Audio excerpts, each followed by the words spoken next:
There's just so many choices in the cities. I mean, they just have options everywhere. That is the attitude scaring Duluth retailers, that a significant amount of the Northland shopping dollar is going south. A study by Simon Properties agrees, suggesting that up to 1/3 of Duluth shoppers go to places like the Mall of America and Twin Cities-based Dayton stores. Backing that up is the fact that Northlanders hold one of the highest percentages in the state of credit cards for Dayton stores. Economist Gerald Peterson. We lose money in terms of particularly clothing and possibly to a lesser extent home furnishings to the Minneapolis area, primarily because the upper income groups in Duluth find a greater selection for those kind of products in Minneapolis than they would necessarily in the local retail areas. But not all shoppers we found agree. Many say Duluth suits their needs just fine. I have to wear clothes, so I have to buy them somewhere, and this is fine for me, I guess. Yeah. I'd rather come up to the mall than go down to the cities, and if I can't find what I'm looking for here at the mall, I can always go to some other shopping store around the mall area, but never down to the cities. The Simon study also says the Miller Hill Mall area has room for more stores, but economist Gerald Peterson isn't sure he agrees. Yes, I think there's some room for continued expansion. It's certainly not as strong as it was, say, in the mid-'80s, before we had certain expansions already that have taken place. Peterson and many shoppers say variety and selection would keep more people shopping in Duluth. Voters will be the final judge on the mall expansion come April 16th. In Duluth, Ann Carroll, Channel 6 News.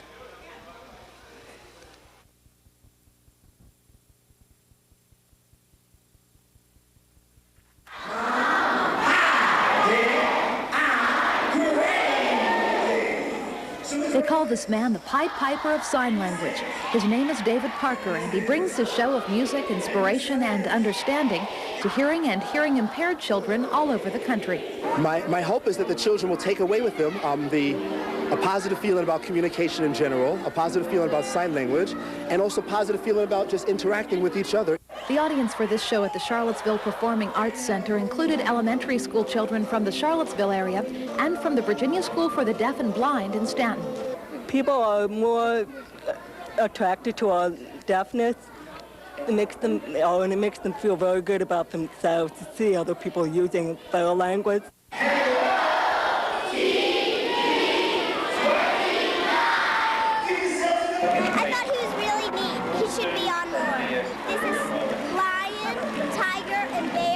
I had been a social worker in Pittsburgh, Pennsylvania, which is where I live, and I learned sign language out of curiosity. I put it with music 5 years after taking sign language classes and developed this program, and it's just grown to the point that this is what I do full-time now. The Charlottesville-based Community Children's Theater brought Parker to town. We would love to have community support to back us in bringing him another year where maybe we could extend his stay here and reach even more children in our community.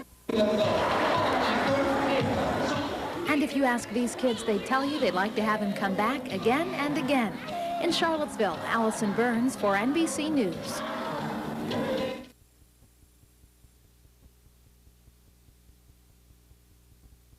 Bill last year, to take half the bonding bill and put it in one little section in Minnesota and one small town like Moose Lake is truly an accomplishment. And I guess if I want to mark the pluses. 30 this morning. And he told me that he feels that it's the issue with abortion, that he is very pro-life. This Marsha Obsted is very pro-choice. And he feels that she got her people together at the convention to not endorse him as kind of a strike against him.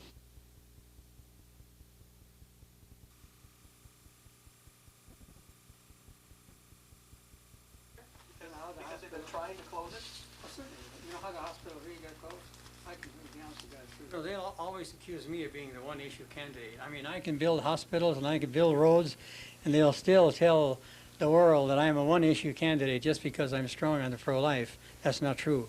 I call those people the one-issue people because they'll do anything to remove you just because of that issue. And so what happens is that, there was this small group of people gathered. We have 70,000 people.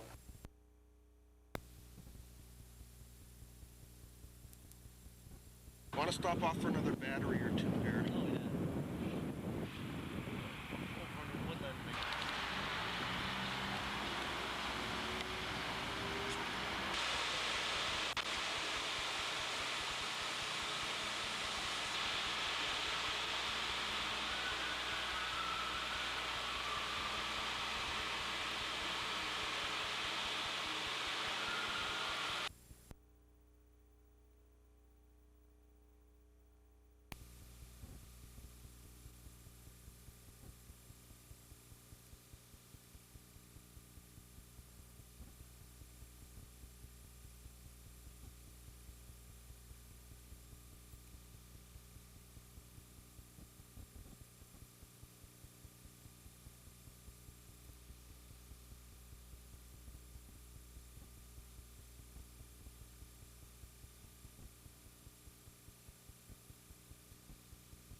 great American.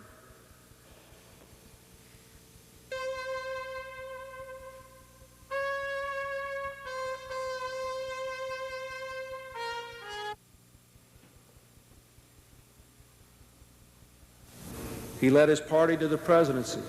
He led the Commerce Department with imagination and distinction. He led American business to new global opportunity. He led his race as an unassuming but forceful role model. He led us all in being what he believed in. He was truly a leader.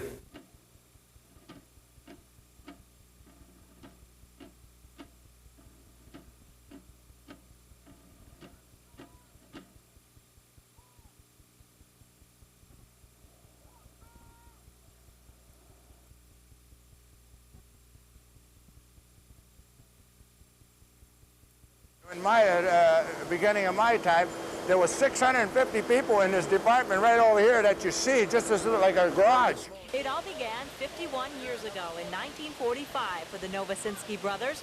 The twins, Wally and Louie, were the first of 4 brothers to begin working at the Potlatch Paper Company in Cloquet. Soon after, brothers Henry and Ziggy joined the ranks. It just felt right, they say. After all, they did most things that way. Plus, the pay was pretty good. 50 cents an hour. Now they are retiring from the company the same way they began, together. That's the kind of people we are. We watch each other and we help each other when we need it. Otherwise, we're gone. We're on our own. The Novosinskis represent hard work and dedication. Together, they have almost 200 years of service. The youngest brother, Henry, never missed a day of work in over 50 years. Never missed an hour. Then what are you going to do without this place? Well, you know, there was times I was sick, but not very many. It wasn't where we were the type to call in. As I'm concerned. There wasn't a day I called in. That's amazing. None of us. And what will they miss the most? Well, I suppose it's going to be a change. Let's put it that way. I'll answer that. You're going to miss the gals. Mary Carlson worked with the brothers. She says they will most definitely be missed. I didn't know that Wally and Louie were twins. I always thought that I was always talking to the same person. It was just really fun to talk to them and hear somebody just enjoy their career that much and be that dedicated to a place. So as these brothers say goodbye to a place they have seen change so much and have loved to work at, it's a day of mixed emotions. Well, it's a happy day. It's a happy day, but it's still also a little sad day because I got to leave everything behind. Last time, yeah. In Cloquet, Ann Carroll, Channel 6 News.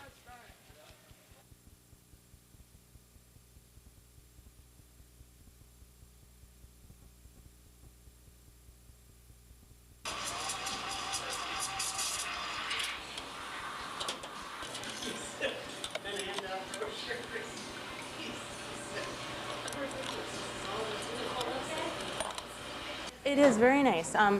All the restaurants are providing their own people. The payroll is all volunteer. All the product is volunteered. So the whole $20, every penny of it goes to the food shelf. So. Okay.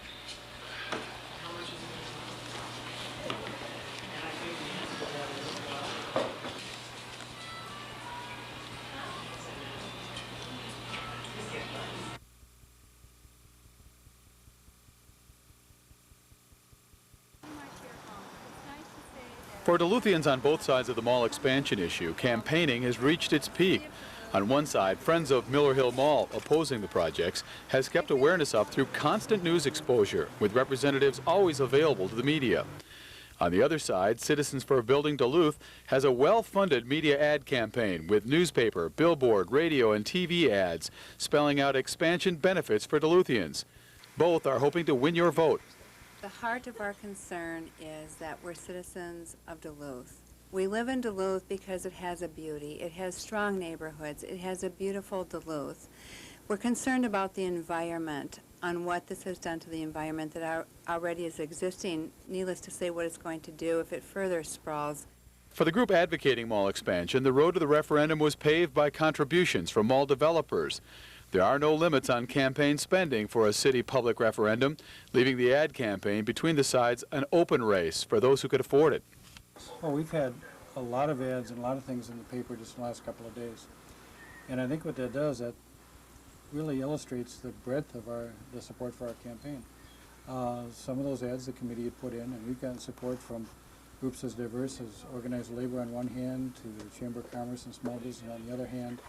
Members of both groups say the citywide vote is the best way to solve the dispute. With so large a project at stake, voter turnout is expected to be high.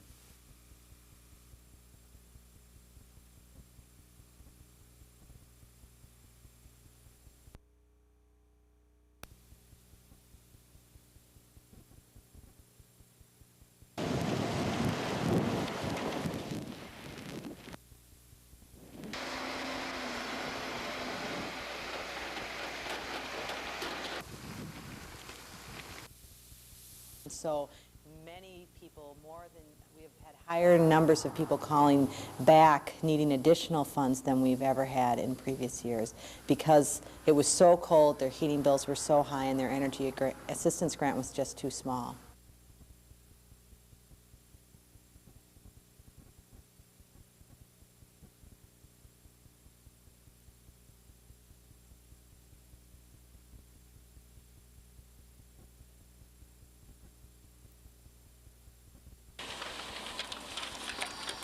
Cynthia? Yes. Here you go. You're right on top there. All right. Here, I need this. Yeah. Thank you. Okay. Fine. Opus is 52% no and 47% yes. All right.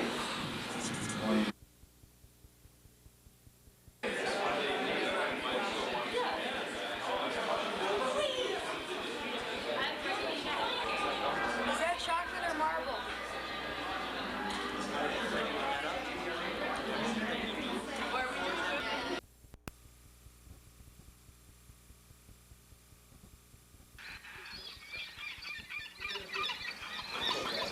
8 feet at 250.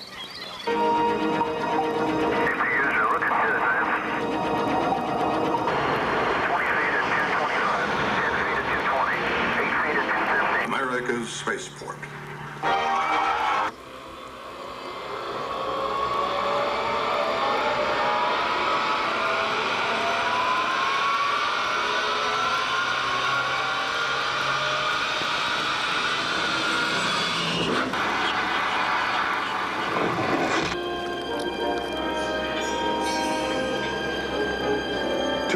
To launch, the shuttle rolls out to the pad. Family watching this movie.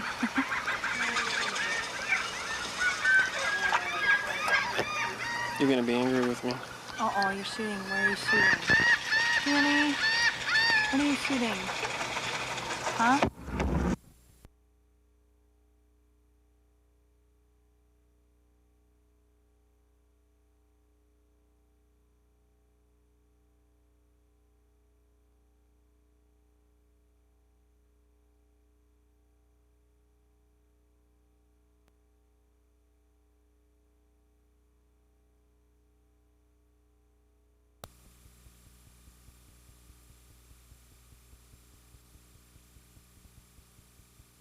That the city's taken a very proactive stance with.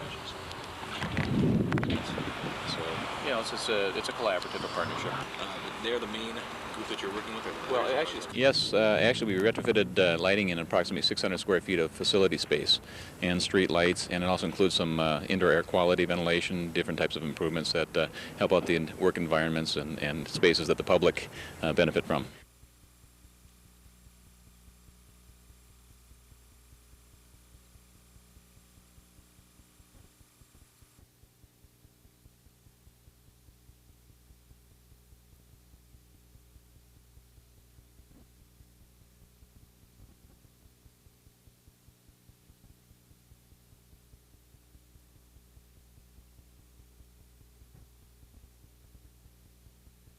Our committee has really been successful in changing some minds, but other people were just not going to win over. But we certainly tried.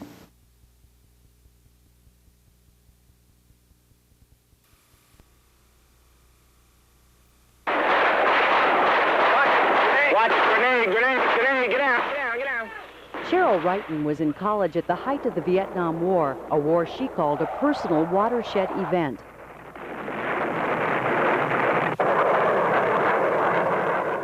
The war in Vietnam felt so wrong that there was no way that we could think it was right. And that was a catalyst that made me become an activist. Among her targets as an activist was a proposed nuclear power plant in Wisconsin. Northern States Power had wanted to build another plant like this one, still operating in southern Minnesota. When they started building, we occupied the site and set up a camp and called the news media and said, excuse me, they are not allowed to do this and they're starting anyway. They don't have permission and they're beginning building. Cheryl also publicly debated NSP representatives over the dangers of nuclear power. Ultimately, the Wisconsin plant was never built, and Cheryl moved on to her next battle, a battle for equality. And so one of the things that we did on the commune was men did their own dishes, men cooked, women built, built buildings and did farming and drove tractors and rode horses, logged with a big brown dog and a big front porch and rabbits in the pen. Now don't you know the lights on Broadway don't amount to an acre of green? I want to be a country girl again. For 8 years, Cheryl lived the life of a country girl and an activist for change. I think we were changing the world. You couldn't buy whole wheat flour in the grocery store. You couldn't buy yogurt. You couldn't buy tofu. You rarely heard of the word vegetarian. The environment was an issue that the people in my age group brought to the forefront. At 45, Cheryl still bakes her own whole wheat bread, but she uses a modern stove in a cozy Duluth home she shares with her husband, Hugh. Test this here. I'm going to test your product. I grew it up. Cheryl is finishing a master's degree and works at the College of St. Scholastica. I came to peace with a backyard and a lawnmower and kind of quote-unquote suburbia, and felt like that wasn't the enemy any longer. But some of the things that were happening inside that suburban house have changed, and so that icon is acceptable to me now. That doesn't mean she's sold out. Recently, she wrote a letter to the editor protesting a plan to dispose of spent nuclear fuel rods. And rather than turning their backs on the establishment, Cheryl says she and her friends are creating a new and improved one. This is a tremendous, powerful time in the American economy, and I see some of my friends dropping out again, once again, starting their own companies, going off and doing, following their dream.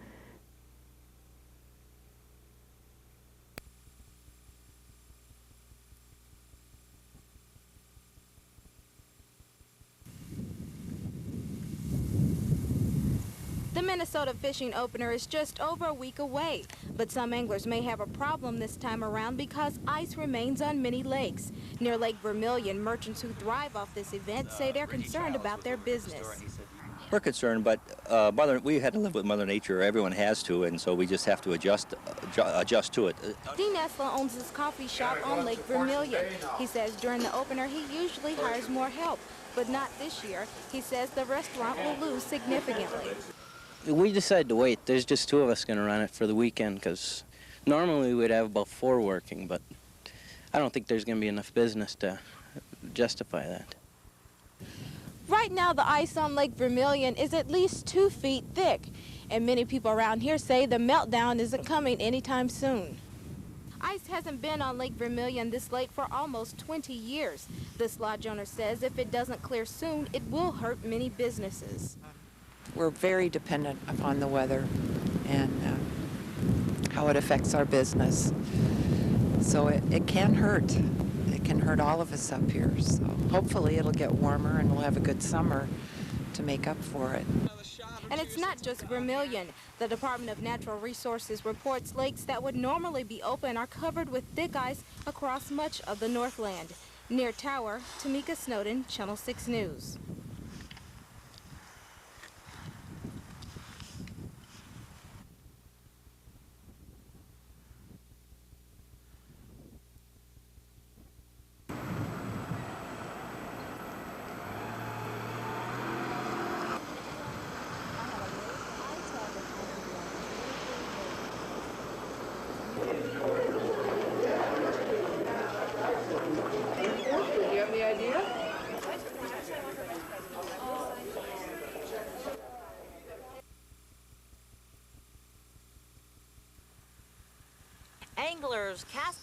lines. While ice-covered lakes are no indication, today marked the 1996 Wisconsin fishing opener. It appears that all of our lakes will be open next weekend.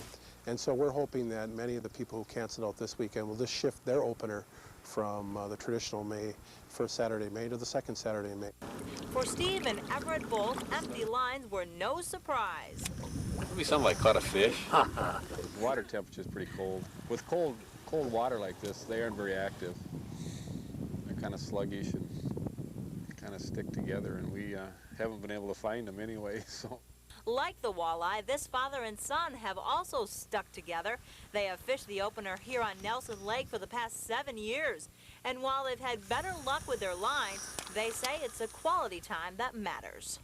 It's kind of fun to just be able to relax and fish with your family and grandchildren. Although Steve and Everett will not be frying fish tonight, they'll gather their gear and cast off tomorrow. On Nelson Lake, Ann Carroll, Channel 6 News.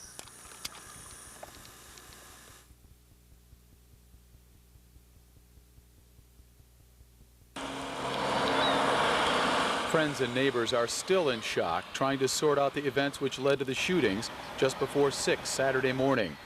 Neighbors say it began with an argument, then shots. About 5:30, 5:45, I was out here dumping a bucket of water from after I cleaned up the floor in the hallway here. Heard a couple shots, and I didn't figure it was just maybe firecrackers. Then about 3-4 minutes later, a whole bunch of squads coming down banks here. The owner of the home, 70-year-old Bill Dimitri, called police, admitting he had shot his daughter, and while on the phone, Dimitri shot himself. Members of the police emergency response team found Dimitri and 12-year-old Theodora Bradell dead when they arrived. Everything that we've discovered and found to this point verifies that. We have his voice on the tape recording in the comm center. We have a note indicating that he was going to take his daughter's life. Police say it appears to be a case of a father's obsessive love. Bill Dimitri was born in Greece. He co-owned Uncle Louis' Greek Cafe in Duluth. Investigators believe his old-world Greek values clashed with America's sexual freedoms, and that he wanted to protect his daughter from that lifestyle. He may have been planning to take her back to Greece, prompting the argument which led to the shooting. It would seem that this is some means of making sure that the daughter stayed with him forever type of thing. The girl's mother, 38-year-old Penny Bradell, was out of town at the time of the shooting. Dimitri had been separated from her for months, and they had been arguing over raising their daughter.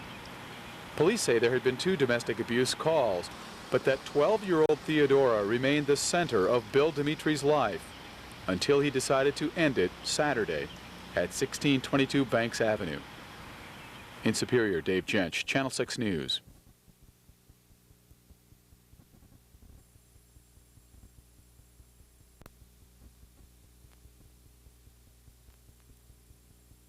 That the central neighborhood, central hillside neighborhoods choice ought to be. We turned it into something that just sort of happened. I was appalled at the action that was taken. I cannot believe that people... Well, I'm glad that they did do an apology to Steve. I can sympathize with Steve. I know how he's feeling. The meeting, due to technical difficulties, was not televised. I heard the council people make comments, but I was very puzzled. I didn't know why they rejected him. I didn't hear a clear-cut solution why not. I heard a lot of why they should.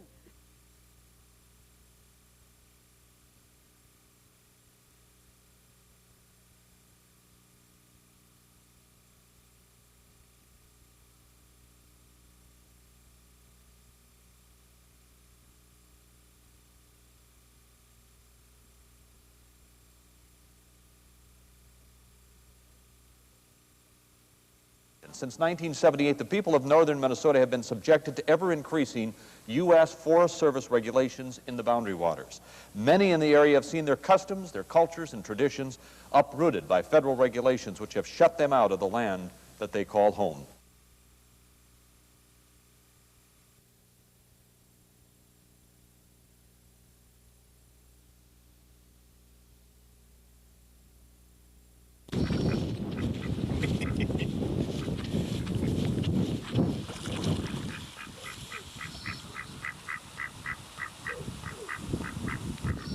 I was praying, you know. I was just praying because I knew I couldn't do it on my own.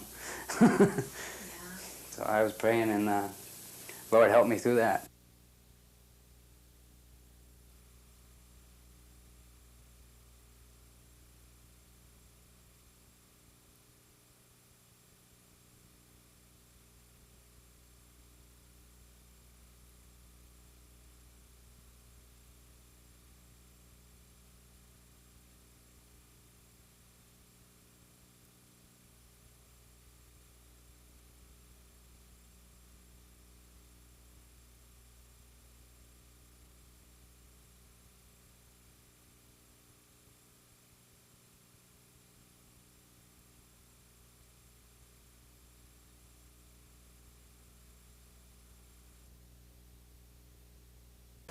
I think that most of the stuff is, of course, buried. What you find on the surface here is just maybe a tiny example of what may be inside. I think that we're probably looking at thousands and thousands of barrels that are probably inside, and the ones that are on the outside just happen to pop out for different reasons.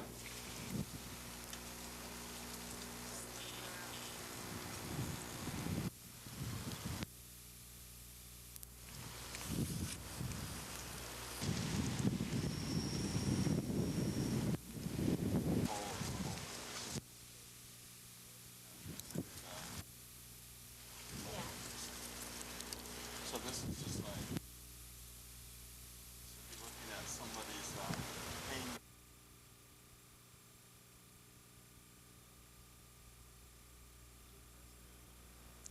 Well, I live within 200 feet of it, you know, and it's always been kind of like a shadow in my life, you know, and it's a thing that just never goes away.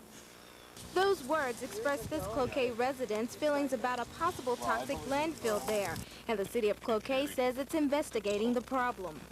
Trying to develop some project approaches as to how we're going to deal with this site, and at the same time gather information from either from our files or from people that might come forward with information to try and focus us in on exactly what we're looking for, how best we can look for it, and hopefully put this whole thing behind us.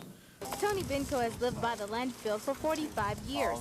He says he understands it will take time for the city to find out if the landfill is hazardous, but he's concerned about future repercussions from the materials there. Certain things that happen when you deal with a thing like this, they don't come to the surface until 20 to 30 years later, you know, as far as health problems and things like that. You know, so if you look at the big picture, of course I'm concerned about my health and the health of my family. City officials say they need to know if these materials pose a threat, and the consultants will tell them that. I don't think there's any question that materials have been dumped at the site. Certainly there's enough allegations to keep us going on this particular project. Our biggest question right now is whether or not those materials have had any impact on the environment and whether or not they pose any risk. The city has done some testing on wells near the landfill, but found no contamination. Still, city officials hope for peace of mind from the investigation's formal findings. In Cloquet, Tamika Snowden, Channel 6 News. Result somewhat this northwest quadrant of the site. You can see it's somewhat overgrown. This photo is actually from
information you need to solve crimes. There's always somebody out there that knows something about a crime.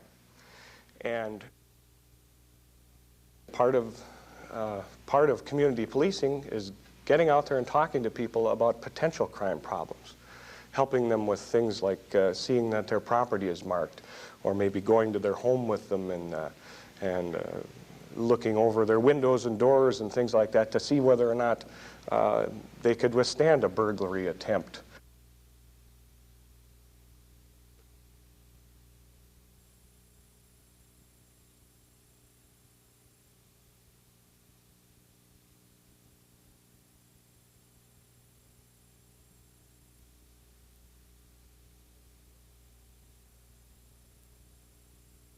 It's important that we keep this end of downtown alive, and this is one of those steps. Our next step would hopefully be the Phoenix Building.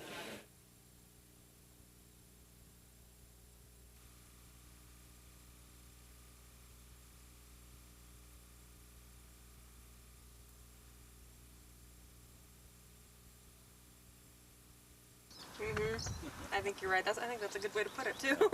You'd be okay. Well, that'd be really neat. Well, they were invited both.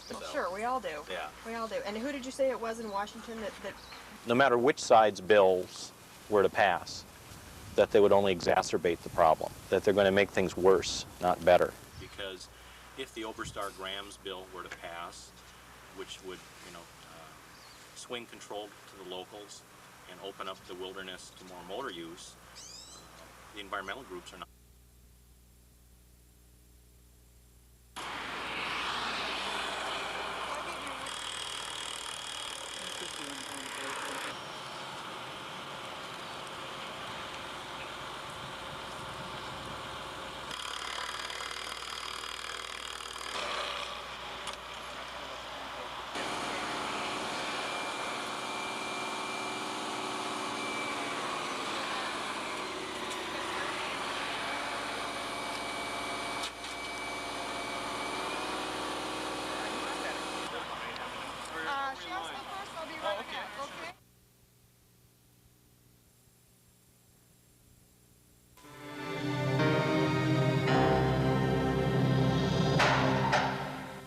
Early Friday morning, May 10th, someone burglarized the Cotton High School in St. Louis County. They pried open the back door and searched the school looking for money. Many of the rooms were locked, so the burglars smashed their way through the doors.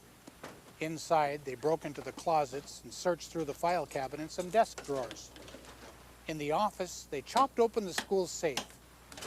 The burglars were only able to find a little over $200 in cash, but caused nearly $5,000 in damage. Call Crime Stoppers if you know who the burglars are.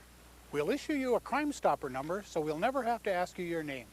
You could also receive a reward up to $1,000 in cash. Our numbers are 1-800-974-TIPS or 723-ENOUGH. That's 723-3683.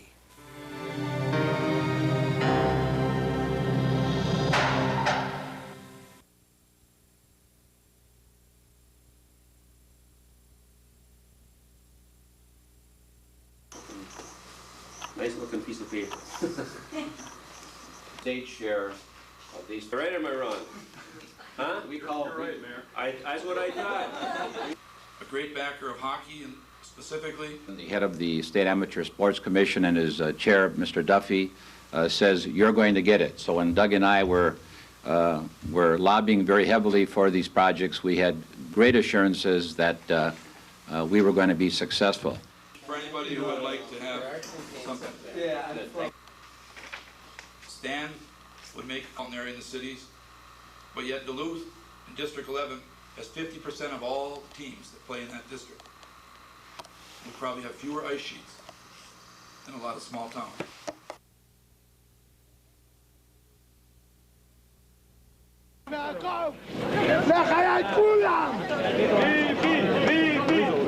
Backers of Benjamin Bibi Netanyahu were toasting his apparent win, celebrating the victory of the right-wing Likud party today, even though absentee ballots are still being counted, and Netanyahu himself is holed up until his victory is official. With Shimon Peres's long political career apparently over, President Clinton, who all but endorsed Peres, made clear in Washington today he still expects a push for peace. And our policy will be the same. If Israel is prepared to take risks for peace, we are determined to do our best to reduce the risks and increase the security of those who do that. But the charismatic U.S.-educated Netanyahu insists he'll take fewer risks for peace. No giving up the Golan Heights, more Jewish settlements in the West Bank, more caution in dealing with Arafat and the PLO. 49% of Israel disagrees. If Bibi Netanyahu will be the next prime minister, it's a catastrophe for this country. PLO officials fear a new Jewish hardline. And I don't think it should be left to the whims or decisions of one party or one individual. U.S. analysts agree there could be problems. The fear is not simply that things won't move forward, but that they'll actually begin to unravel, that one could have a resumption of the Intifada, increased terrorism. There's already been bloodshed. In South Lebanon today, Hezbollah guerrillas ambushed and killed 4 Israeli soldiers. But to most Israelis, changing government, taking a tougher stand is the solution. We feel that we're in a lot less danger with Bibi than we are with Peres. The hope here is that Netanyahu means it when he says he'll be no less committed to peace than Peres was. I'm Steve Handelsman, NBC News at the White House.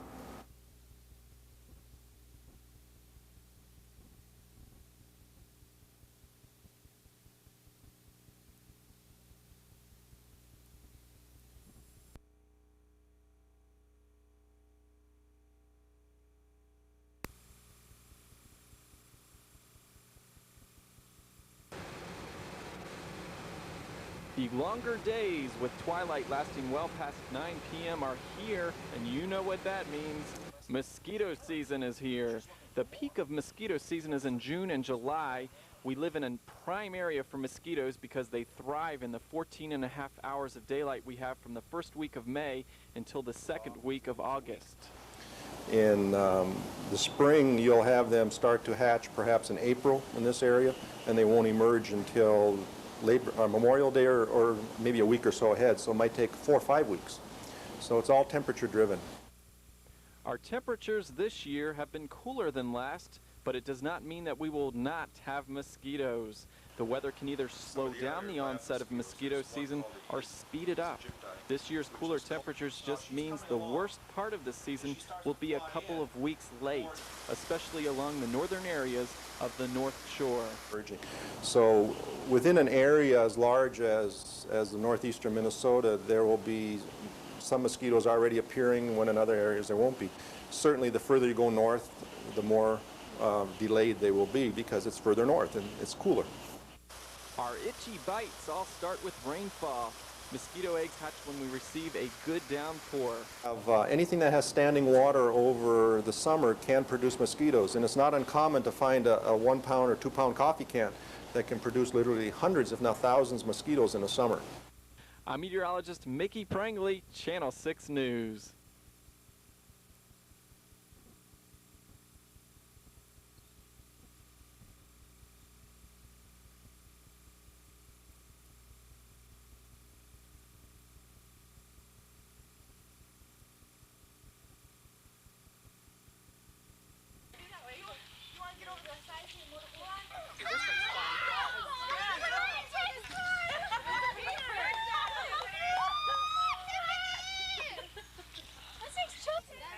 In the past, it builds the group and it makes them work better together. And I mean, it helps them in treatment issues too, because then they have more care for each other and trust each other, so they can tell them things that are going on with them. You know, if they're having problems or whatever. And does it help, like, when they get back out in the community too? Do you think it helps with the ropes course itself? I think it helps them with their confidence.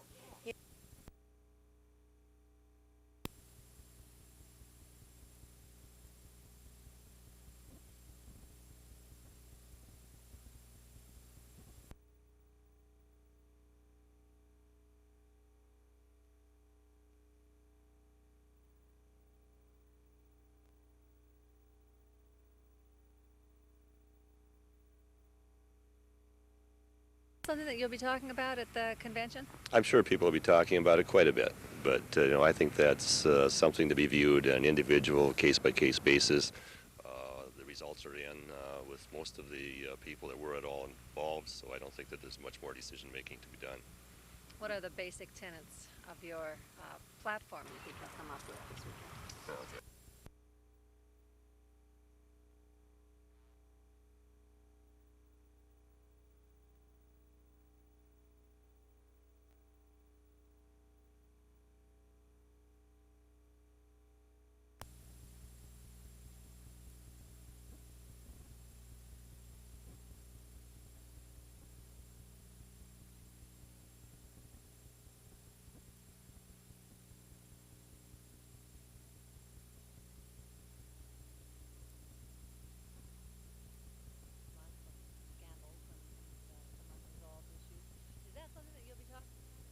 Convention? I'm sure people will be talking about it quite a bit, but you know, I think that's something to be viewed on an individual, case-by-case basis.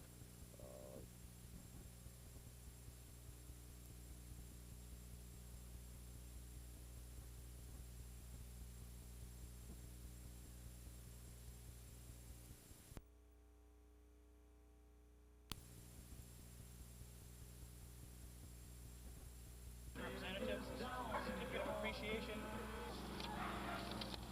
get hunters involved and appropriate. The real appreciation for. I also heard my name is Bill. Yeah. Not from their standpoint, and the Deer Hunters Association convinced me that they had the number of volunteers, that they had the plan, and that it would be successful. And certainly we did see some success for it. So I think they're very, very much to be complimented, and I certainly am somewhat humbled by their recognition of myself today.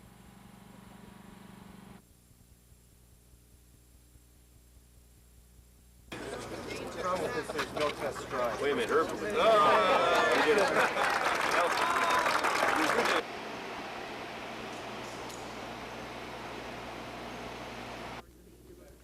Well, we're catering to the customers primarily from the Twin Cities area. It's a lot of people traveling both with families and with their families out of the houses now. And the primary draw being in Duluth is the lake. And you're as close to the lake as you're going to get right here in Lakeside.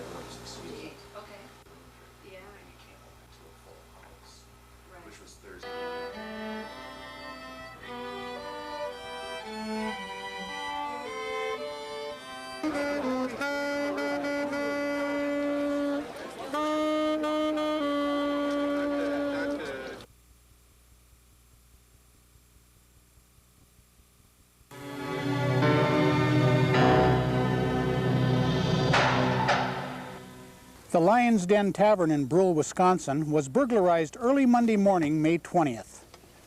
At least 2 people disabled the alarm system and pried open the back door.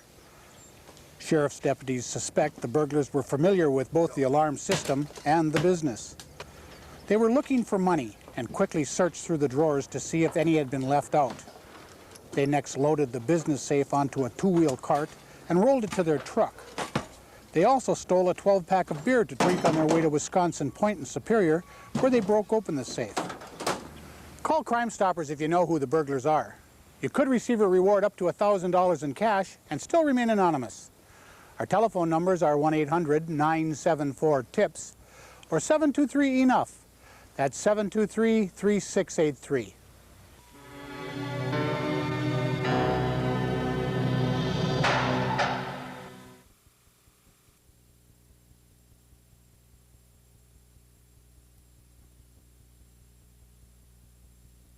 Night to talk to a candidate, and there's nothing wrong. Just as a normal citizen, get your permit, going through wilderness, get your motor pool guy, and yet many 1978 to 1990.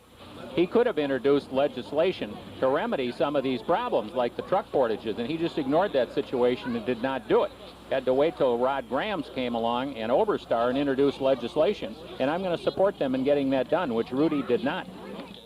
A lot of the people in northern Minnesota feel aggrieved by Burton Bento. Issue in there was that attracted Rudy to the bill. There is a primary election coming up here on September 10th of the Grams-Oberstar bill. I think that truck portage situation, absolutely.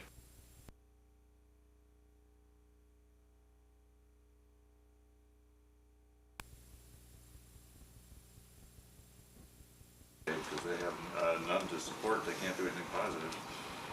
Got into Senator Wellstone's strong support in northeastern Minnesota, which he... groups have said that they're not accurate and early. They took that one section out, which completely distorted what the congressman had said, who actually was supporting the mediation effort. And consequently, you have an ad that is basically false.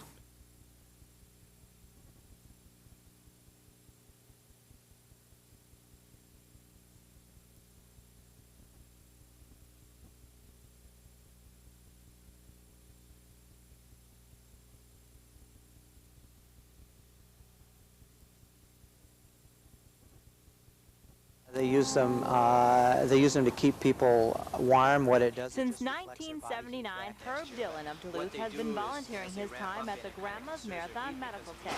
He's coordinated over 400 volunteers this year, some coming from Chicago just to help. He's gotten so involved over the years, he takes a week off before Grandma's just to get ready for marathon weekend. It's a different condition. This is not the same as my regular job, and so it puts a little bit of a different focus on it, and you get to meet a lot of people. The runners are a very interesting group of people, as are the volunteers that come up. And Dillon says what makes the medical care at Grandma's so unique is his staff of volunteers. Runners have told him Grandma's is one of the safest races around, and that makes him pretty proud. I think it gives the runners a little bit better feeling. I think it also makes the marathon, as far as national marathons, a lot of times we hear reports back that the medical was an important factor in their choosing the race, along with the climate. So what will Dillon and his staff do this weekend? Well, he says it's anything from blisters to cramps and wrapping those silver space blankets around the finishers. But it's the camaraderie of the race and the uniqueness of it all that makes it a one-of-a-kind weekend. Well, I think I like best about 3 o'clock on Saturday afternoon when everything is done and we can sit back and say, hey, you know, we did another good job this year. And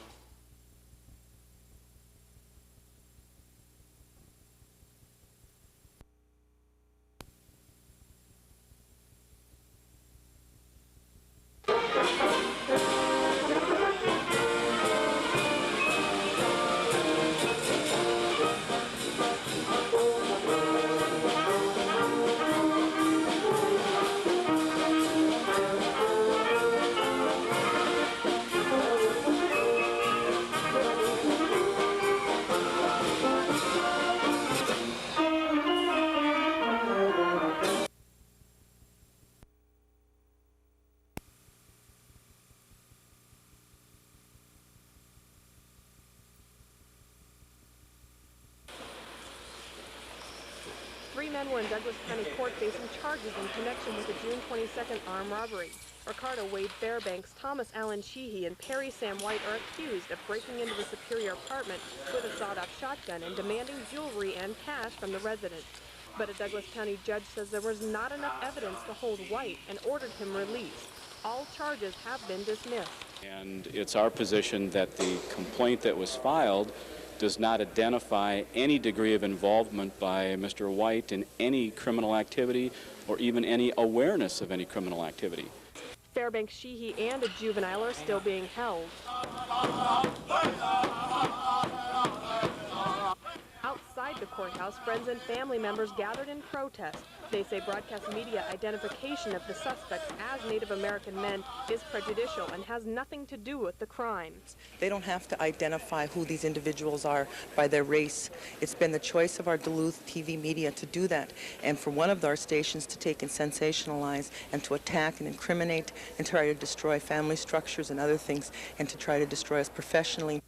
Tony Sheehy, the wife of one of the defendants, says the 2 men are innocent, and the media has already charged them with the crime before their trial. Well, and that there's more than a story here.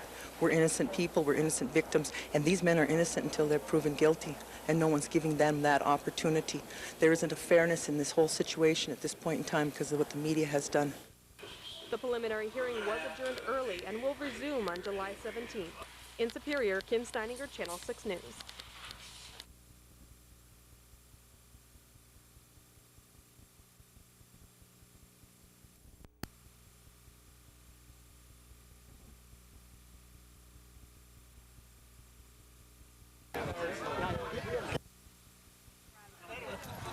Nice seeing you. Going over for a little lunch? Yeah. That when Dale would do something, he would do it with 110%. Even he starred in about every sport there was in high school, and he just was always giving his all the time.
You can always find kids playing in the streams along the Duluth hillside, but after a big rain, streams become dangerous. It goes down with a tremendous amount of velocity, tremendous amount of force. Somebody caught in that will go places they don't want to go. They could be knocked out, knocked unconscious. Turbulence is enough to drag them under and drown them. So it becomes very, very dangerous. Kids that live near Miller Creek in Lincoln Park say this is a dangerous creek, but still many swim in it. And that's how I know it's scary, because I've seen teenagers and a lot of other kids get hurt. On a hot summer's day, the water may be fun to play in, but it poses a serious risk. Last Saturday, 7-year-old David Ling and his 5-year-old brother were playing at Miller Creek when David slipped on one of the rocks and was stuck there until help arrived. Millicent and her sister ran and called for help when they heard David yelling. They put a rope around him, but the waves were going so hard that the rope came off, and he was hanging on like this to the rope. David was pulled from the rocks and was not seriously injured, but his dad now realizes he could have been.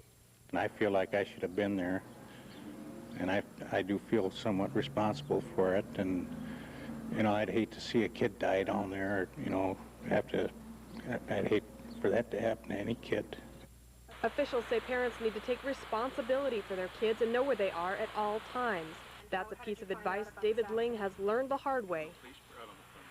Keep an eye on your kids, you know, that's all I can say. In Duluth, Kim Steininger, Channel 6 News. I'm really sorry for your,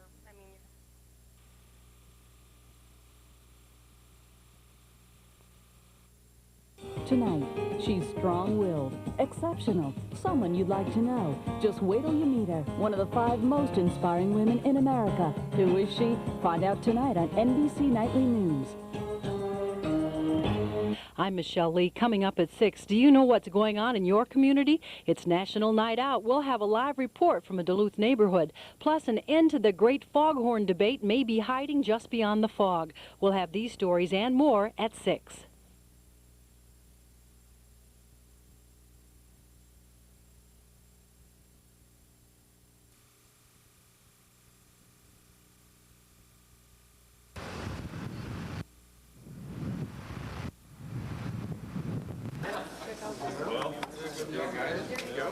Hey, thank you. 2, 3. Okay. We have built this building to allow further expansion up, in addition to what we already have here today, and we believe that's a prudent investment because we believe downtown will continue to grow.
And I think when you have a demo site, it acts as a funnel for all the water to filter down and cause migration of what's inside.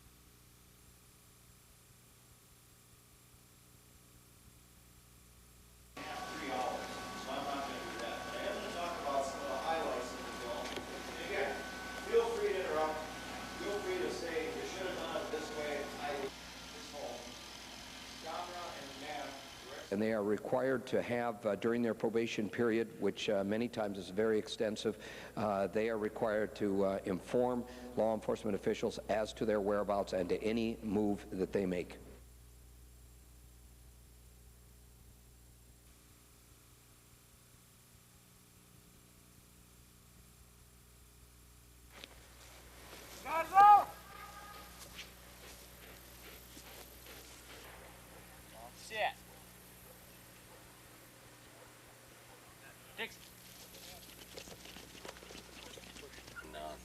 It takes a lot of time and you know, and a lot of money, a good piece of money too, if you want to really get involved in it. But it's a great sport. You know, you have to love dogs, and you have to be ready to go to work. That's about it. Sounds good. Anything else you think? Okay. Yeah, thank you.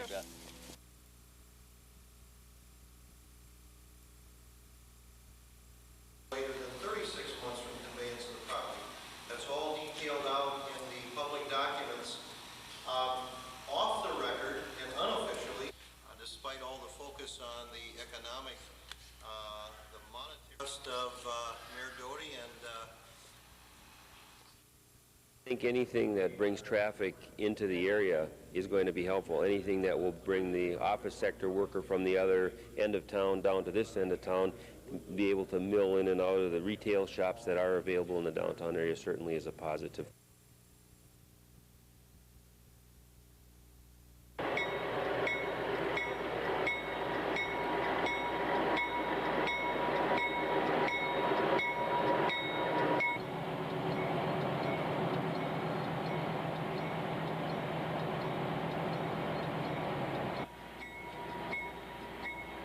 Well, I had an interest in railroading since I was a kid. And my great-grandfather, my grandfather were all involved with the railroad. And I just got my wife involved in it. She was interested in it, and we just started taking the classes together. My father's been with the, well, it's now the BNSF, but he's on his 41st year. And so I've grown up around trains and everything all my life.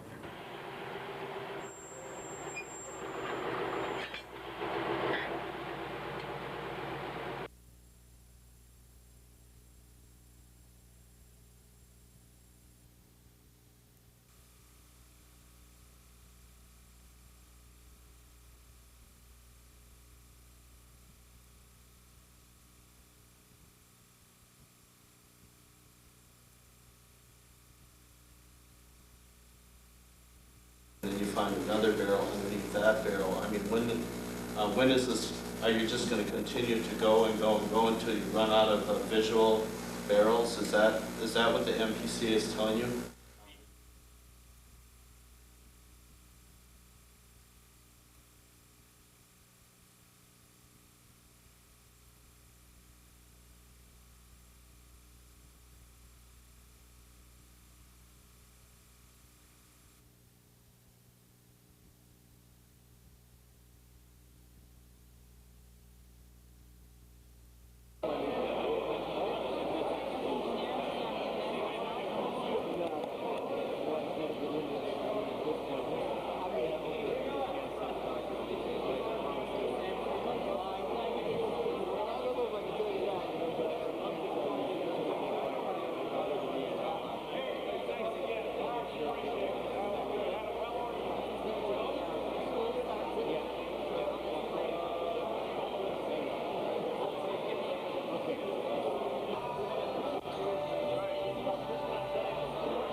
You know, that was the last thing on my mind.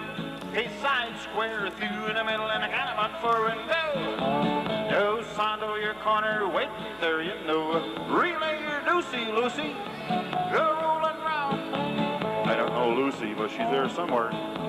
Hey, get on across then, swing through boys trade. Swing your corner, girl, and promenade. Promenade, oh, well, I could love you better, didn't mean to be unkind. You know, that was the last thing on my mind. One of the sides promenade and I go by halfway.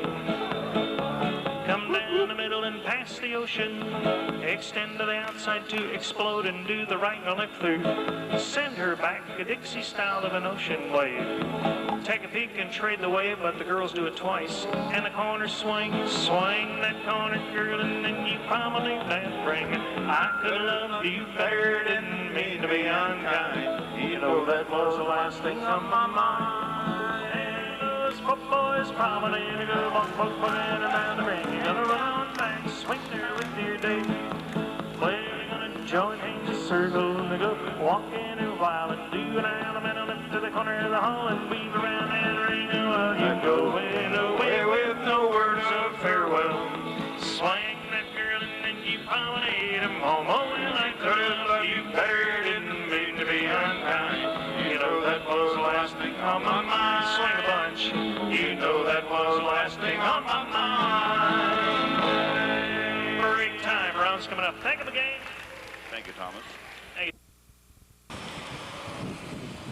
Duluth police responded to this bank just after 8:30 Monday morning. Police say a man in his mid-20s walked into the Cloquet Co-op Credit Union on 4th Street, pulled out a gun, and demanded money. Witnesses say the weapon used was described as a smaller, silver-colored handgun. No one was injured in the robbery. Bank officials say they are trained for these type of situations. I guess I'm very happy that, you know, we have this type of training all the time, because our main concern is, A, we want to make sure the staff is safe and, you know, reacts appropriately. So I guess my main thing that I'd like to say is that everybody is safe, and we're certainly cooperating now with the police department, and we're hoping that the perpetrators will be taken into custody. The bank president says he is concerned that there have been so many bank robberies recently. You know, we all are in Duluth, frankly, because of the number that we've had in the last year. It certainly is a concern from our financial institution as an industry. We certainly are concerned about this, no question about it.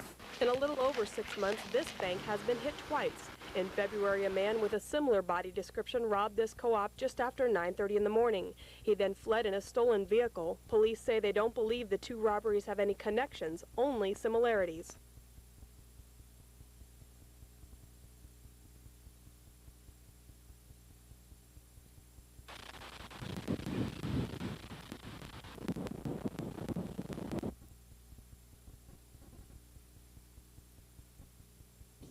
She hasn't paid taxes for some years. So we as the taxpayers are supposed to be paying for her house to get fixed up and put her back in there again. And we don't feel this is right.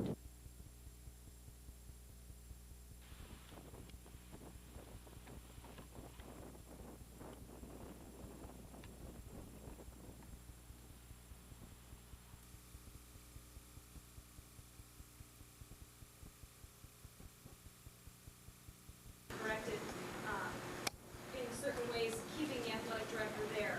Is it more than coincidence here? I can't answer that question. It would be speculative. It's you should do not make that hire. The legal counsel's office, some of the past problems, but more importantly, we're not the ones who engage the council. So I wouldn't have those other issues that you say 1, 2, 3 and explain. The issues regarding Bruce McLeod. Processes that we have in place to make sure that we're in compliance with those. Very excited about moving forward and being able to. The next two issues concern booster clubs and financial account. Help you with this investigation? For documented fundraising expenses. Yes, the athletic department's accounting procedures have been far too loose. The reasons, however, are somewhat understandable. Nonetheless, the need for tighter controls is absolutely essential.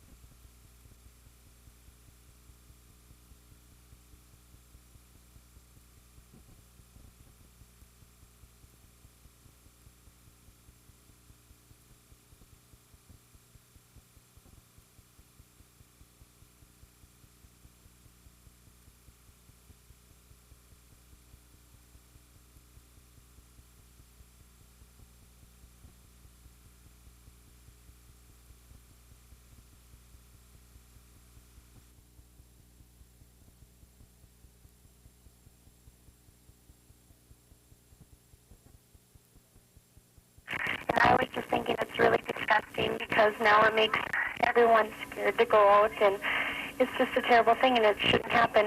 And that's about all. Bye.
Is there a station to have one roll off the skyline once?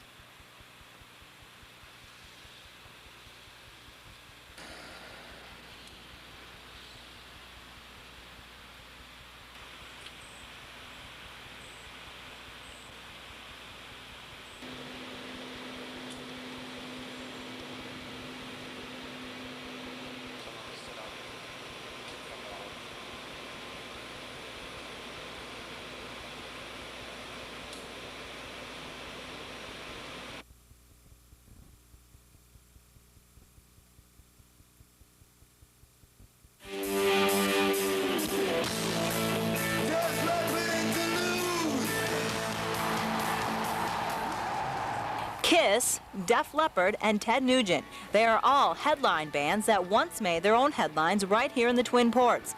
But recently, that big ticket is harder to bring to a market size like Duluth. There's a lot more promoters out there right now fighting to get the artists, and we've had to get more competitive to get them here. It used to be that you just answered the phone. Now you have to make the phone call. Craig Zamborski works on bringing in names people want to see to the deck in Duluth, but he says it has its own problems. There are only about 6,000 seats. A small arena means higher ticket prices, and that's risky. That you've got to deal with the gross potential being the number of seats times ticket price, and they have a certain dollar figure they need to get every night. And you could certainly bring them in here at $50, $60 a ticket, but who's going to pay that much? But now some big names are back, like Soul Asylum and Melissa Etheridge. And even though these acts may not make their biggest money here, Zamborski says it's a matter of convenience. An act's in Minneapolis one night, they have a night off, and then they're in Fargo the next night. What do you do with them? They can either have the night off or make $50,000 or $100,000. They're obviously concerned with the bottom line, so they'd prefer to work. Many concert fans we talked to today say they'd love to see big-name bands work here, too. I think it would be nice, especially going to school here. You know, it'd be kind of break up the monotony of the winters. I think it would be really advantageous to the community to have it here. So what other names can we expect to see in the Northland soon? What about Hootie and the Blowfish? Ask me next week. What does that mean? It means I can answer your question next week. I'll be better prepared to answer it then. Are you working on it? Are you in contact with them? I've been working on Hootie and the Blowfish for the last year and a half. And if the deck scores Hootie? Hootie and the Blowfish would be awesome. In Duluth, Ann Carroll, Channel 6 News.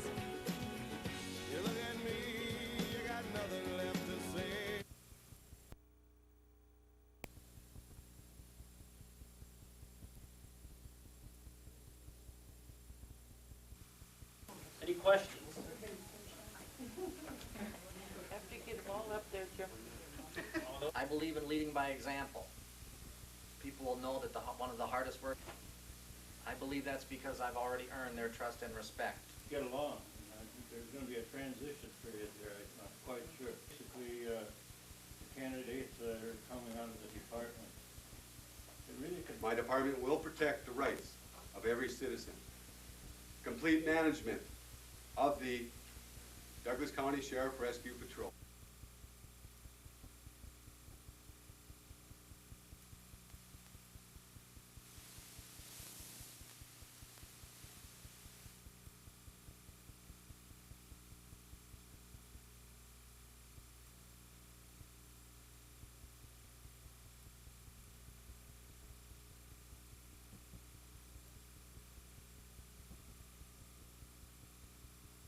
And the offset comes from plugging the loopholes and deductions where oil companies and pharmaceutical companies haven't paid their fair share.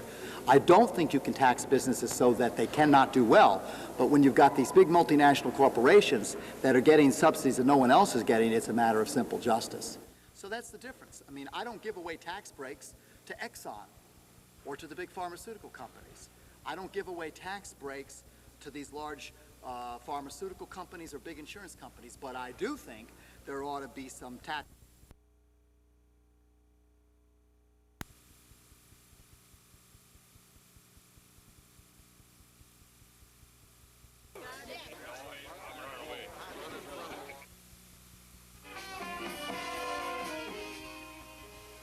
Our district.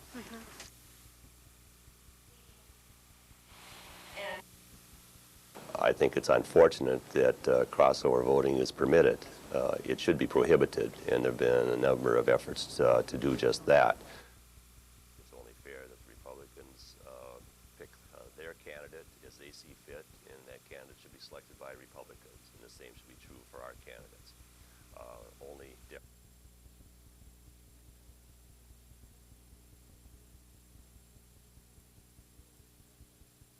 Minnesota health officials are struggling with the state's largest outbreak of E. coli bacteria this decade.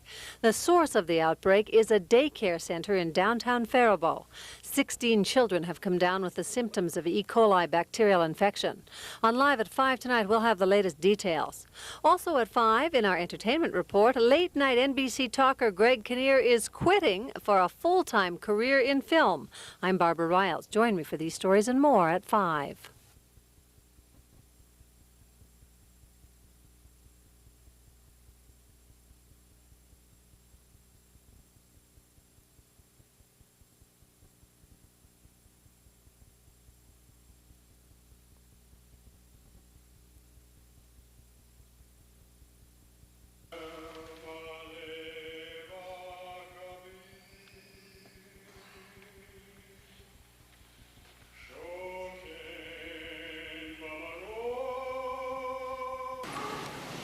I've heard some awful harsh words of judgment this last week. I've heard words of hate. I've heard words of racism and raw prejudice.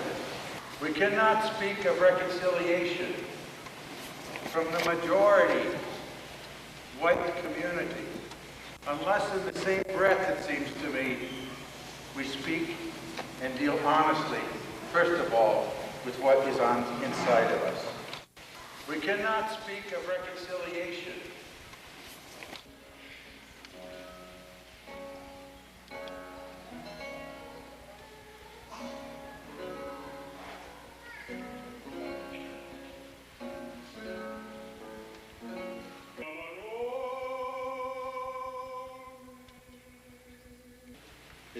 We, as a people, can heal ourselves.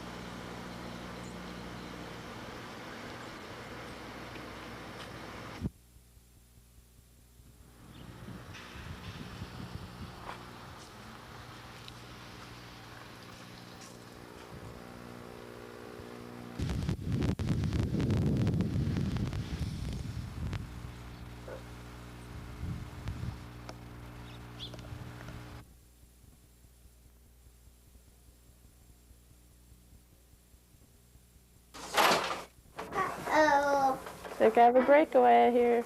Winnie Brote was playing board hockey with her little brother Tony today. Until last month, the Roseville High honors graduate was headed to New Hampshire on a full college hockey scholarship. But the NCAA, New Hampshire's governing body, says one of Winnie's classes she took her senior year, critical reading, doesn't meet core English requirements, and they declared her scholastically ineligible. She'd already met her college roommate, was ready for college classes. Instead, she's going back to Roseville High next week to take another English class.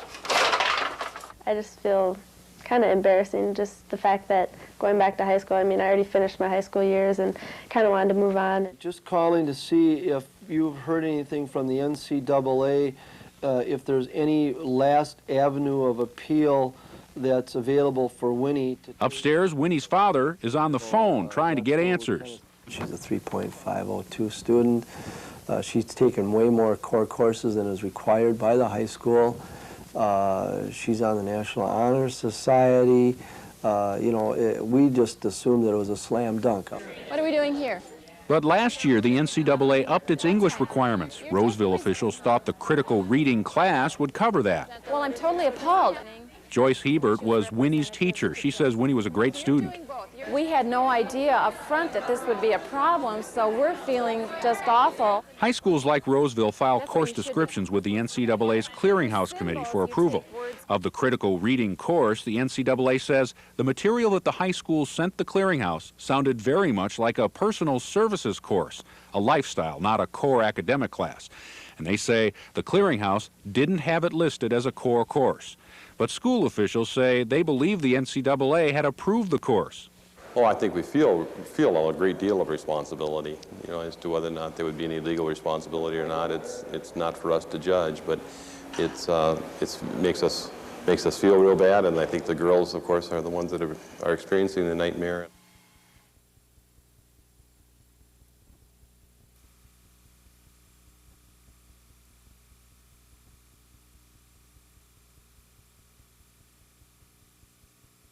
New reports filed in Carleton County indicate the 5 men charged in the murder of Paul Antonich might have been on their way to shoot another man when Antonich accidentally rear-ended their car. In a police interrogation of murder suspect Lester Greenleaf, he indicates that another one of the suspects, Jamie Abed, was angry that a man identified as Doug had allegedly stolen 4 pounds of marijuana from him. In the police report, Greenleaf says that was going to be Doug's, that gun he was carrying. Greenleaf explained Abed intended to shoot Doug. Also in the interrogation, Greenleaf blames John Stephen Martin for the beating and murder of Paul Antonich. Greenleaf says Martin continued to hit and kick Antonich, and at one point they stopped on Piedmont Avenue where Martin said, "Yeah, let's take this," blank referring to Antonich, and shoot him. During the interrogation, Greenleaf told authorities that immediately following the shooting, Martin threatened to kill any of the men who talked about the murder. Greenleaf said he was afraid to be held in jail with Martin because he feared for his life. He said, quote, "Somebody might want to beat me up. I know John, anyway. He has threatened to kill me, threatened to kill all of us. He said if we got caught, somebody will die." The 5 suspects are being held separately in jails in Carleton, Pine, and St. Louis counties. Barbara Riles, Channel 6 News.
Oh, I think so, without question, I think.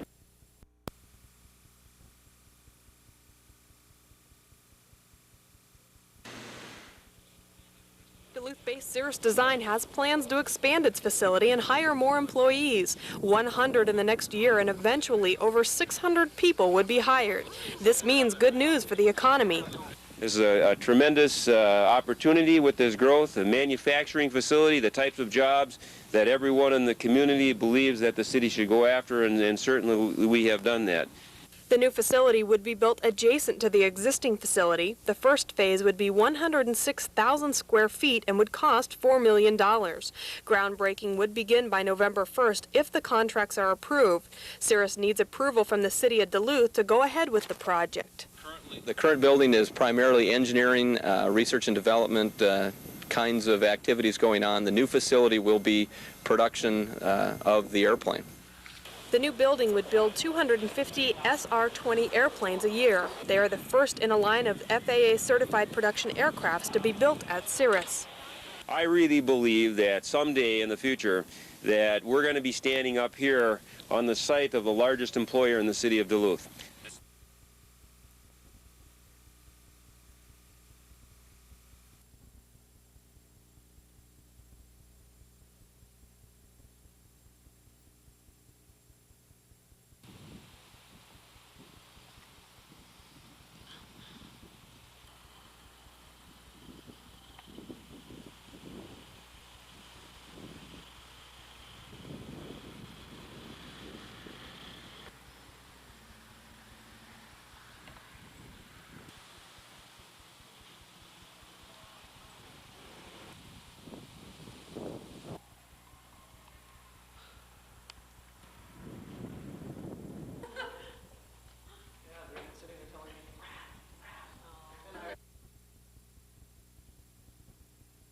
Come on. Sorry. Come on. Just come on. Come on.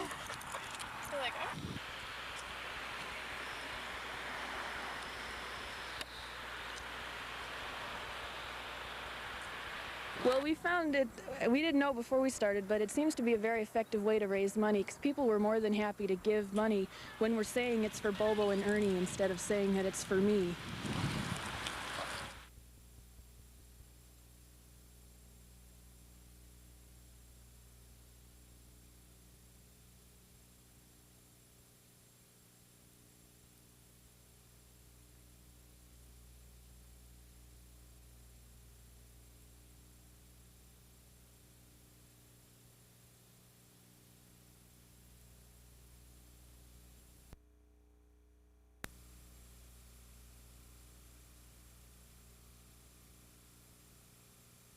To ours. So, Mr. Boschwitz, with that in mind, your response. Well, you know, Paul Wellstone, because that ad is okay. That ad also support the community police program. That's why Paul Wellstone won an increase in the minimum wage. Wellstone voted against a pay raise for Congress when they passed embarrassingly liberal. My opponent voted for 2 pay increases, the total of additional $20,000. And then, as the ad said, he made the comment that $98,000 a year is really not very much to live on. It's just out of touch. I always gave my Senate pay increase to charity. The difference between me and Paul Wellstone is that I didn't buy television time to brag about it. Mr. Bosch. Well, you got it free just now. So, Mr. Boschwitz, thank you very much. Now, you both will have an opportunity, you know, to ask each other questions in just a minute. But, Mr. Wellstone, your response. Well,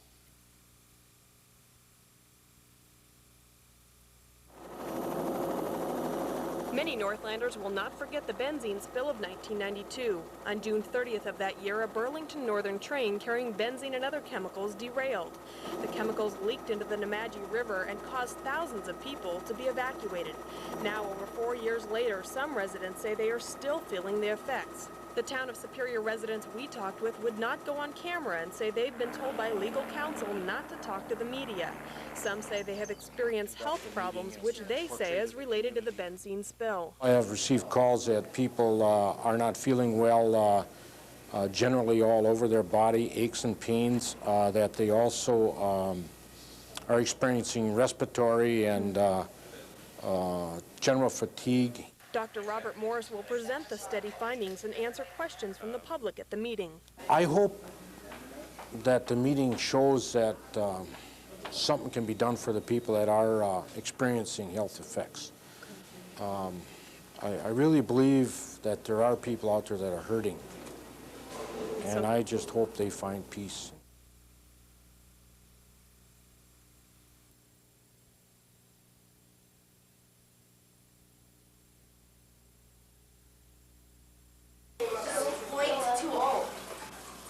Nettleton School's science and computer programs attract children like the magnet the school is designed to be. Likewise, the Grant Language Magnet School has worked well to draw white children from outside its largely minority neighborhood. But the quality of these two magnet schools has also drawn children of color. Now those kids are being turned away, and that's making parents of minority kids angry. And sure, it is hurtful to know that other kids are given priority for education over our children of color. And that's unfortunate, but that's why we're fighting.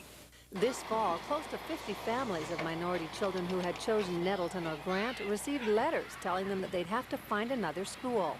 The letters explained that they had too many minority children already. State law says a school's minority population can't be more than 15% higher than the community's minority population. In Duluth, that means schools can't have more than 26.5% children of color. But some say the fact that only minority children have been refused entry to these magnet schools is discriminatory. There are minority students in Duluth that are not allowed to enroll in certain schools. And as far as I understand, discrimination on the basis of race is against federal and state laws. This letter to Duluth Superintendent Mark Miles from the Commissioner of the Minnesota Department of Children, Families, and Learning appears to agree. It says the burden or inconvenience of a desegregation plan must be shared among all students and not be borne disproportionately by pupils and parents of minority groups. The Commissioner also warns that Duluth's desegregation plan must not continually turn away learners of color from magnet programs. The law does offer a provision to ease this problem. Schools can ask for a variance from the state, allowing them an additional 15% minority student population when there's an educational reason. That reason can include a school's effect on bicultural or bilingual programs, or simply to make magnet schools available to minority children. Duluth has not applied for the variance, and according to desegregation officials, they have no plans to apply. At the District Administration Building, Barbara Riles, Channel 6 News.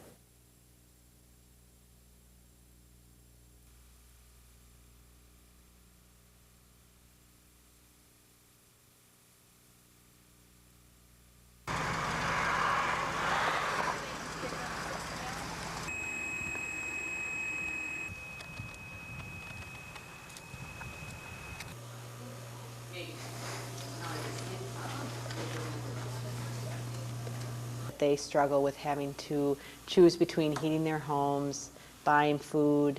Seniors struggle with having to pay for prescriptions or heating their homes. You know, trying to squeeze the electric bill in there somewhere. Having to do is juggling 1 month paying the phone bill, the next month buying oil, the next month paying the phone bill, then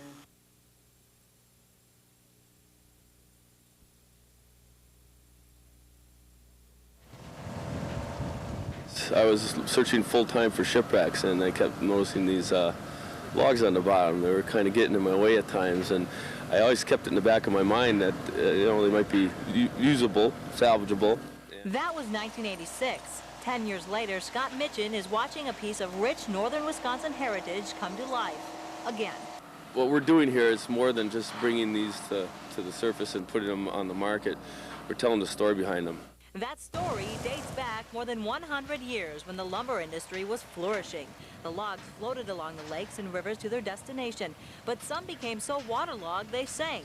These are the logs that sank, complete with signature stamps and markings of the original loggers and sawmills. Every tree that we process, we're probably saving 2 from being cut down. Carpenters, instrument makers, and architects from all over the world are interested in the logs of giant pine, hemlock, oak, maple, and birch.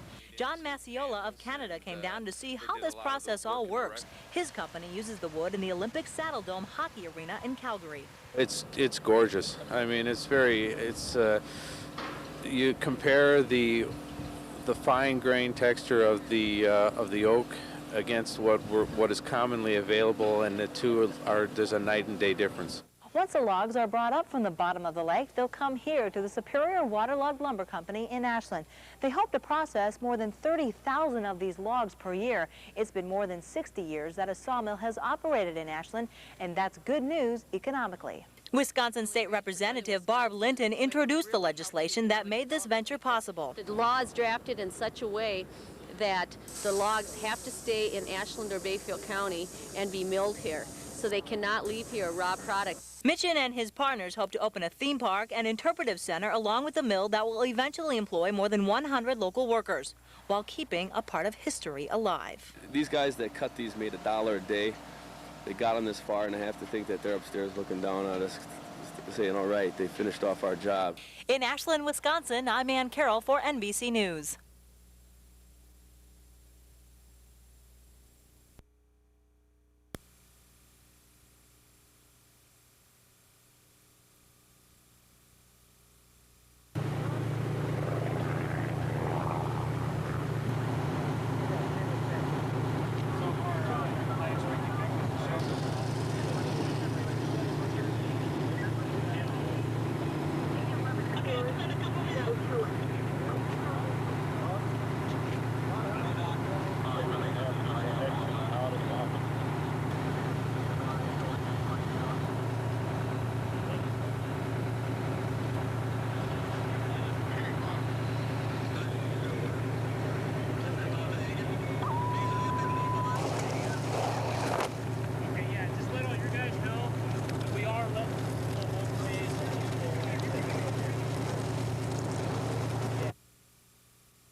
We work with really hard to reach kids, the high-risk youth, and we do a lot of emphasis with education. Life House has helped a lot of kids get back into school and stay there. And Oh dear. If you notice,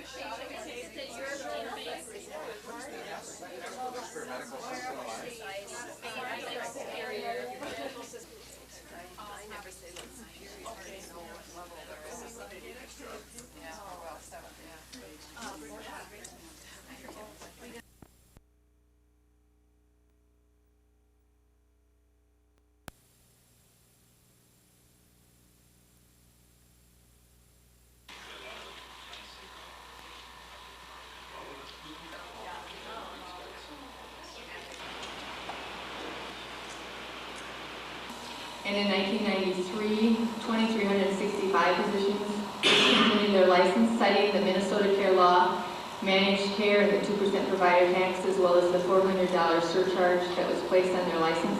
Children, and it expanded to adults. And I have heard now that it is even being used by Medicare recipients as their, some of you would know, the supplemental piece. So it's not only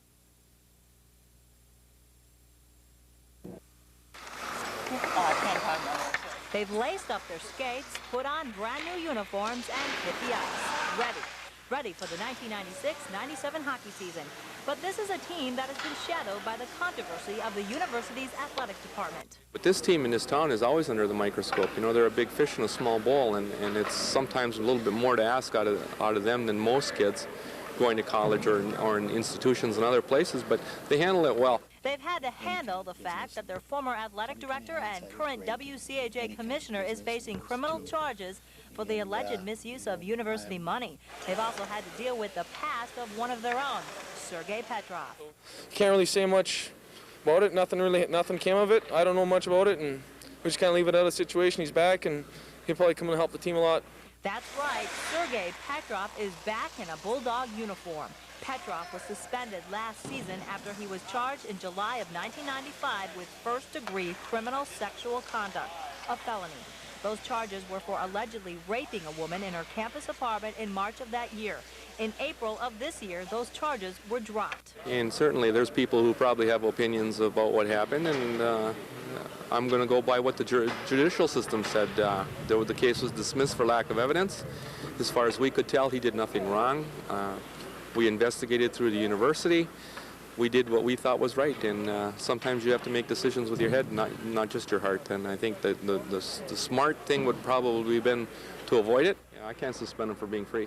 No matter what has happened, this is a team that is not skating on thin ice. They are only looking forward, knowing that with a positive outlook, this is a new season with the potential in every way to be a winner. I think it's going to be more of a thing that we're more of a team. We're really close as a team, so I think that's going to help us.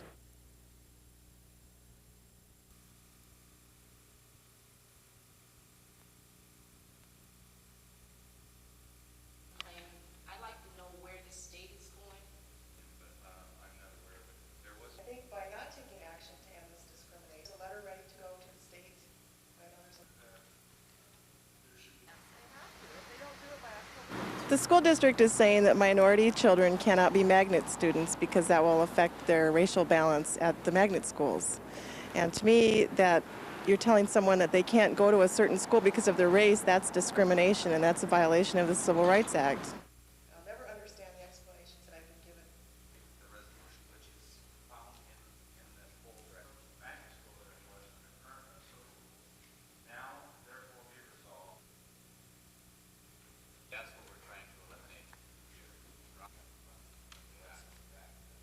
That's why I'm not overly concerned about letters being written to the state accusing us of discrimination because the state.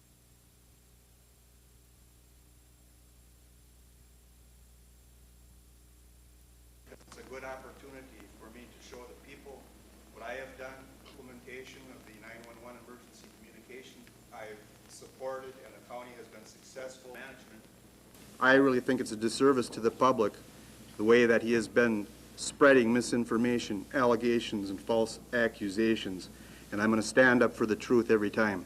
Asking appropriate questions, not remaining silent and just accepting information verbatim, but challenging that information. That's part of the duty of an elected official.